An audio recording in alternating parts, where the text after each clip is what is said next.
Care taker government کو استعمال کیا, گورننس کو استعمال کیا, انہوں نے الیکشن کمیشن کو استعمال کیا کسی نہ کسی طرح, جو 90 دن کے اندر, جب ہم نے اسمبلیز اپنی ڈیزالو کی تھی, کے پی کی اور پنجاب کی, 90 دن میں الیکشن ہونا تھا. انہوں نے جب پوری کوشش فیل ہو گئی, سپریم کورٹ نے فیصلہ کر دیا, پریزیڈنٹ عارف الوی نے ڈیٹ دے دی 30 اپریل کی. اب بھی یہ پوری کوشش کر رہے ہیں کہ پنجاب کا الیکشن کسی طرح نہ ہو, اور یہ ایک پہلا قدم تھا کہ ہمیں اشتعال دینا, ہمیں پرامن ریلی کر رہے تھے کہ کسی نہ کسی طرح لڑائی ہو, خون خرابہ ہو, اس کو استعمال کریں اور کیسز کر دیں عمران خان کے اوپر. آگے 100 کے قریب تو پہنچ ہی گیا ہوں, اس سے تو کوئی فرق نہیں پڑے گا, لیکن کوئی بھی بہانہ مل جائے الیکشن سے نکلنے کا, یہ ہے سارا مقصد. تو اس لیے میں اپنے کارکنوں کو کہنا چاہ رہا ہوں کہ ہم نے کوئی ان کو موقع نہیں دینا. لیکن اس سے بڑا سوال اب آ گیا کہ اگر سپریم کورٹ کی بات ہی نہیں ماننی, اگر سپریم کورٹ کو اوپنلی ڈیفائی کرنا ہے, جو کہ کے پی کے اندر وہ گورنر کر رہا ہے, اس نے ڈیٹ ہی نہیں دی, تو اگر وہ سپریم کورٹ کی وہ بھی بات نہیں مانے گا, ان کے وزیر بار بار سٹیٹمنٹ دے رہے ہیں کہ جی الیکشن کا ماحول نہیں ہے, پیسے نہیں ہے, جو بھی بہانے مار رہے ہیں, اور تو یہ بھی اگر نہیں مانیں گے سپریم کورٹ کی بات, اور یہ کوئی بہانہ مار کے کسی طرح الیکشن سے نکلیں گے, تو جو سب اس سے بڑا سوال ہے آج, کیا اس ملک کے اندر کوئی آئین ہے؟ کیا یہ ہمارا ملک کسی قانون کے مطابق چل رہا ہے؟ اگر سپریم کورٹ کے فیصلے نہیں ماننے اور آئین کے اوپر نہیں چلنا, تو ملک میں تو جنگل کا قانون بن گیا ہے تو صحیح. ہم تو دیکھ رہے ہیں جو ہمارے سے ہوا ہے, جو ہمیں جس طرح انہوں نے ہمارے لوگوں کے اوپر کسٹوڈیل ٹارچر جو انہوں نے جیلوں کے اندر کیا ہے, جو انہوں نے اٹھائے ہیں, جو کیسز کیے ہیں, جو سب کے اوپر آج بھی لوگوں کو پکڑ کے لے گئے ہیں, پتہ نہیں کتنے 100 ہمارے کارکنوں کو پکڑ کے لے گئے, کس وجہ سے؟ تو اگر پہلے ہی ملک کے اندر انہوں نے باربریت قائم کی ہوئی ہے, انہوں نے ہمارے رائٹس ختم کر دیے ہیں, بنیادی حقوق ہمارے شہریوں کے ختم کر دیے ہیں, پہلی سازش کے تحت ایک جمہوری گورنمنٹ کو گرا دیا ہے, چوروں کو اوپر بٹھا دیا ہے, انہوں نے اپنے 1100 ارب روپے 1100 ارب روپے کی اپنی چوری معاف کروا لی ہے, جو کوئی دنیا کی تاریخ میں مثال نہیں ہے. دندراتے پھر رہے ہیں, بڑے بڑے ڈاکو پھر رہے ہیں, ان ڈاکوؤں کو اوپر بٹھا دیا, مجرموں کو, کرمنلز کو, قاتلوں کو, ضمانت پہ اوپر بیٹھے ہوئے ہیں, منی لانڈررز کو, وہ سارے اوپر بیٹھ گئے ہیں, قانون ختم کر دیا. تو پہلے تو میں سپریم کورٹ سے پوچھنا چاہتا ہوں کہ آپ کے لیے ایک بہت بڑا چیلنج ہے, پوچھنا نہیں چاہتا, میں آپ کو وارن کرنا چاہتا ہوں, یہ بہت بڑا چیلنج ہے آپ کے لیے. انہوں نے پہلے سپریم کورٹ کو تقسیم کیا تھا, جو سجاد علی شاہ جب چیف جسٹس تھے,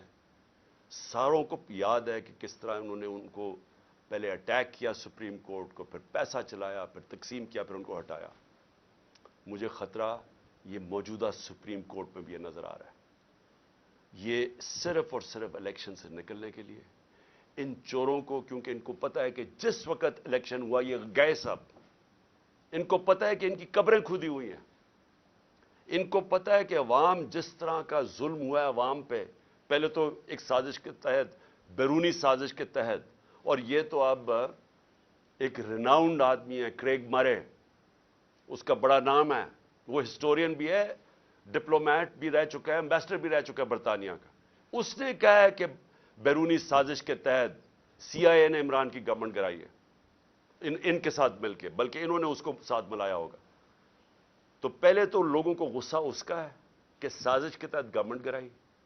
چوروں کو اوپر مسلط کیا, عوام کی کمر توڑ گئی. تاریخی مہنگائی میں, اس ملک کی 75 سال تاریخ میں سب سے زیادہ مہنگائی, بے روزگاری دن بدن بڑھ رہی ہے, اکانومی بیٹھ رہی ہے, وہ اور غصہ ہے. ابھی مزید جو انہوں نے قدم اٹھائے ہیں, جو روپیہ گرا ہے, 100 روپیہ گر گیا ہے ڈالر کے سامنے ان کے 11 مہینے میں, تو ابھی تو اور مہنگائی آنی ہے. تو اس سے ڈر کے طریقہ کیا اختیار کیا ہے, عوام میں یہ جا نہیں سکتے. ان کے انٹیریئر منسٹر نے کہا ہے کہ جناب جلسے جلوس کے بغیر ہی الیکشن ہو جائے, کیونکہ یہ عوام میں جا نہیں سکتے. کوشش ان کی ساری یہ ہے کہ الیکشن سے نکلنا, اور الیکشن سے نکلنے کے لیے یہ حربے استعمال کیے جا رہے ہیں، جس لیے آج میں اپنی لیگل کمیونٹی، میں اپنے ججز کو پہلے تو کہنا چاہتا ہوں قوم آپ کے ساتھ کھڑی ہے، اس کے بعد اپنی وکلا کو کہنا چاہتا ہوں کہ دیکھیں آپ کی سب سے زیادہ ضرورت ہے رول آف لا کو مینٹین کرنا۔ اگر لیگل کمیونٹی آج نہیں کھڑی ہوگی، یہاں جنگل کا قانون آ جائے گا، تقریباً آ گیا ہے، یہ آ جائے گا یا جنگل کا قانون۔ میں سارے اپنے وکلا کو کہہ رہا ہوں کہ آپ مخالف گروپس میں ہیں، بسم اللہ اپنے گروپس کی پالیٹکس کریں، لیکن اس پوائنٹ پہ سب اکٹھے ہوں۔ جس طرح آپ نے وکلا نے وہ جو چیف جسٹس کی بحالی کی موومنٹ میں شرکت، جو آپ نے ایک تاریخی موومنٹ چلائی تھی، یہ وہ وقت آ گیا آپ کی موومنٹ چلانے کا، اور اس لیے میں آپ کو بھی اپیل کر رہا ہوں، اور میں پھر سے ادب سے اپنے سپریم کورٹ کے ججز کو کہہ رہا ہوں کہ اس ملک کی خاطر تقسیم نہ ہو۔ یہ تاریخ سب دیکھ رہی ہے، یہ ڈیفائننگ مومنٹس ہیں پاکستان کے۔ اس وقت کوئی ایسی چیز نہ کرنا جس سے ہماری جمہوریت، ہمارا آئین، ہمارا رول آف لا کمزور ہو۔ اور آخر میں اپیل کرنا چاہتا ہوں پاکستانی قوم کو، دیکھیں مہذب معاشرے میں اور ایک وہ معاشرہ جدھر غربت ہوتی ہے، تباہی ہوتی ہے، جو فیلڈ نیشنز جنہوں کہتے ہیں، جدھر لوگ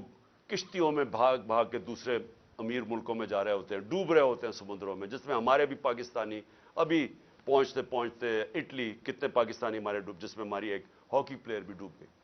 وہ کیا فرق کیا ہوتا ہے؟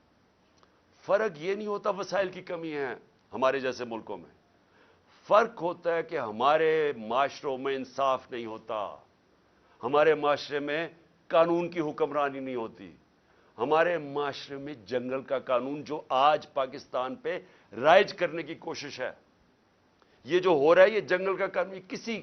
کوئی دنیا میں قانون اجازت نہیں دیتا جمہوریت میں کہ الیکشن کیمپین کی آپ ریلی کر رہے ہیں اور آپ کے اوپر یہ اٹیک کر دے پولیس اور لوگوں کو زخمی کریں، گاڑیاں توڑ دے۔ آج ویمنز ڈے ہے، آج عورتوں کا دن ہے، عورتوں کے اوپر انہوں نے یہ چلا دی واٹر کینن جس کے اندر زہریلی چیز تھی، وہ عورتیں اس وقت ہمارے یہاں ابھی یہاں بیٹھی ہوئی ہے، برے حالات ہیں ان کے، کوئی دنیا میں ایسے نہیں کرتا۔ آپ عوام کے لیے آپ پہ بہت بڑی میں ذمہ داری ڈال رہا ہوں، آپ نے جب تک آپ اپنی جمہوریت کی حفاظت نہیں کریں گے، اور کوئی باہر سے آ کے نہیں کرنے لگا، اور جمہوریت کی حفاظت کا کیا مطلب ہے؟ آپ کی آزادی کی حفاظت۔ جمہوریت کا مطلب کیا ہے؟ جمہوریت کا مطلب ہوتا ہے آزاد لوگ۔ آزاد تب ہوتے ہیں جب وہاں قانون ہوتا ہے، حکمرانی ہوتی ہے قانون کی، آئین کی، جو آپ کی جس کو کہتے ہیں فنڈامنٹل رائٹس، انسان کے بنیادی حقوق کی، جب آپ کی انصاف کا نظام حفاظت کرتا ہے، آپ کو آزاد کر دیتا ہے، اور صرف آزاد قومیں اوپر جاتی ہیں۔ تو یہ تو سب سے بڑا اس وقت اٹیک ہے آپ کی آزادی پہ۔ یہ جو ہو رہا ہے، یہ جمہوریت کو ختم کرنے کی کوشش کی جا رہی ہے، یہ ان چوروں کو اوپر مسلط کر کے، اور یہ کیئر ٹیکر گورنمنٹ کو لمبا کرنے کا اور کوئی ٹیکنوکریٹک سیٹ اپ کا، یہ تو آج حالات جنرل مشرف کے مارشل لاء سے بہت، میں جیل میں گیا تھا، وہ اس سے بہت بہتر تھا، یہ تو اس سے بھی آگے نکل گئے ہیں، ایسی تو کبھی حالات تھے ہی نہیں پاکستان میں۔ تو میں آج آپ ساری قوم کو آج اس چیز پہ خبردار کر رہا ہوں کہ آپ کو تیار ہونا چاہیے اپنی آزادی کی حفاظت کرنا۔ جمہوریت اور آئین کی اور رول آف لا یا قانون کی حکمرانی کی حفاظت کرنے کا مطلب اپنی آزادی کی حفاظت کرنا، اور یہ ہوتی ہے حقیقی آزادی۔ تو آپ کو سب کو تیار ہونا چاہیے۔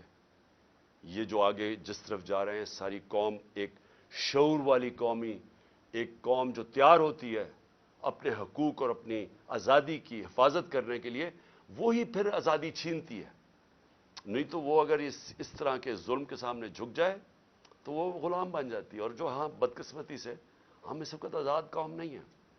تو میں اس لیے کہتے ہوئے اپنے کارکنوں کو کہ آپ سب اب گھروں پہ جائیں، کسی قسم کے انتشار میں شرکت نہ کریں، تاکہ ان کو کوئی موقع نہ ملے الیکشن سے بھاگنے کا۔ پاکستان پائندہ باد۔